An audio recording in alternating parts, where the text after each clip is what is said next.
আসসালামু আলাইকুম। এখন যে ট্রেনটা আসতেছে সেই ট্রেনটা একটা ছোটোখাটো মনোরেল। এটা টোকিওর ওজি স্টেশনের পাশেই আস্কামা পার্কের মধ্যে এটা ব্যবহার করা হয়।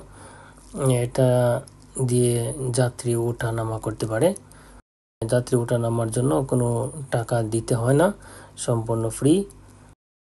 এখানে এটার মধ্যে মোট 16 জনের মতো যাত্রী উঠতে পারে। আবার বেবি কার নিয়ে ওঠা যায়, যাদের বাচ্চা বেবি আছে তারা বেবি কার নিয়ে এখানে উঠতে পারবে। এটার ভিতরে সিসি ক্যামেরা আছে, এয়ার কন্ডিশনার আছে, সবই নিরাপত্তার জন্য যা প্রয়োজন সবই আছে। এবং উপরে এবং নিচে 2 জন সিকিউরিটি ম্যান থাকে এটার তত্ত্বাবধান করার জন্য। এখানেও দেখেন একজন লোক আছে শুধু তত্ত্বাবধান করার জন্য। এটার কোনো ড্রাইভার নেই।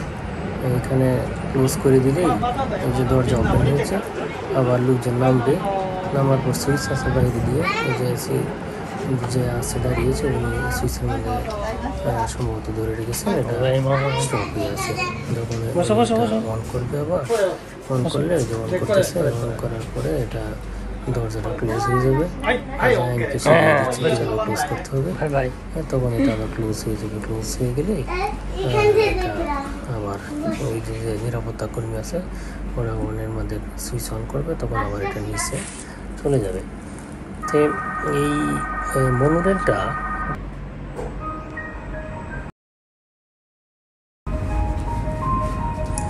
এটা সাধারণত প্রতিদিন 10টা থেকে 4টা পর্যন্ত খোলা থাকে। বছরে বন্ধ থাকে সম্ভবত 12 মাসের 29 তারিখ থেকে জানুয়ারি 3 তারিখ পর্যন্ত মেনটেন্যান্সের জন্য এটা বন্ধ থাকে। এই ট্রেনটার দৈর্ঘ্য হচ্ছে 4 মিটারের মতো, এবং যে মনোরেল লাইনটা ওইটা দৈর্ঘ্য হচ্ছে 48 মিটার। ট্রেনের লাইনের 48 মিটার হচ্ছে এটার দৈর্ঘ্যটা। অত্যন্ত সুন্দর। ট্রেন দিয়ে যাওয়ার সময় যারা কিন্তু অভিযানে চলাফেরা করে ওনারা সব সময়টা দেখতে অনেক সুন্দর লাগে। এবং নিচে দিয়ে যে রাস্তা চলাফেরা করতেছে ওই দিক দিয়ে আবার বিভিন্ন ট্রেনের লাইন আছে, গাড়ি চলাচল করতেছে। সব মিলিয়ে অত্যন্ত সুন্দর একটা পরিবেশ, দেখার মতো সুন্দর একটা জায়গা। বাচ্চাদের জন্য এই পার্কটা অত্যন্ত সুন্দর। যারা দেখেন নাই দেখার জন্য আসতে পারেন, বাচ্চাদেরকে নিয়ে আসতে পারেন।